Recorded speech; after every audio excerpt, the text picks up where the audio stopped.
मैं 3 साल का था तो ठठठी सर्दी में एक दिन दादा ने स्कूल में दाखिल करवाकर उम्र 5 साल लिखवा दी कि सरकारी स्कूल में उस वक्त 5 साल से कम उम्र बच्चों का दाखिला ममनू होता था। जबकि मेरा यार जुमा गुल अपनी माँ की गर्म गोद में बैठकर चाय पराठे ठूंसता रहा।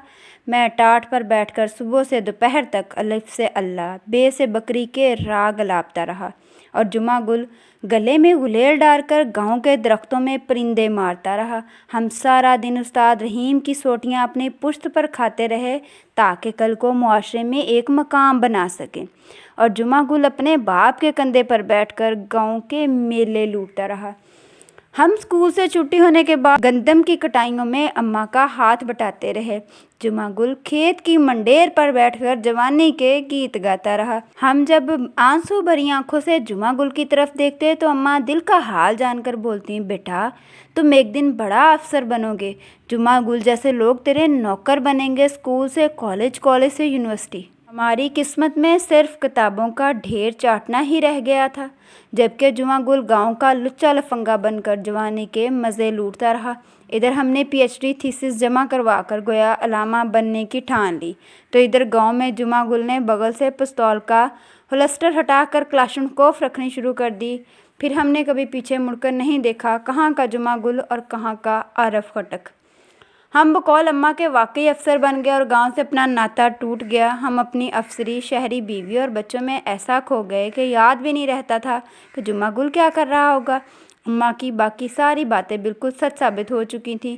बस कभी कभार उनकी ये बात दिल के दरवाजे पर दस्तक देकर बेचैन कर देती कि जुमा गुल तुम्हारा नौकर बनेगा।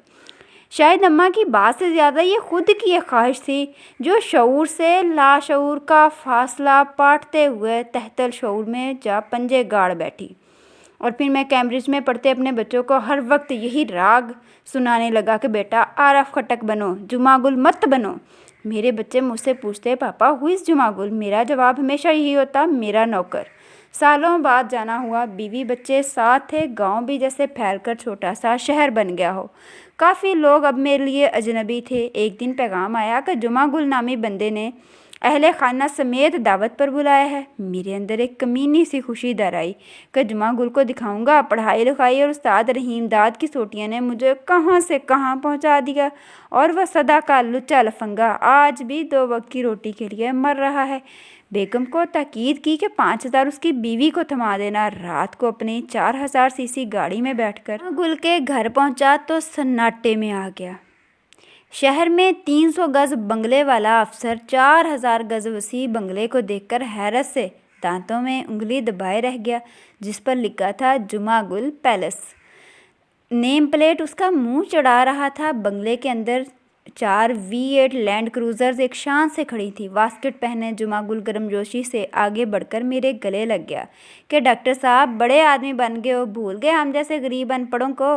मेरी बीवी और बच्चे मुंह खोले हैरानगी से बंगले को देख रहे थे, और जुमा गुल बता रहा था कि अम्मा की दुआओं से आज वो पाकिस्तान का सबसे बड़ा ट्रांसपोर्टर बन गया है।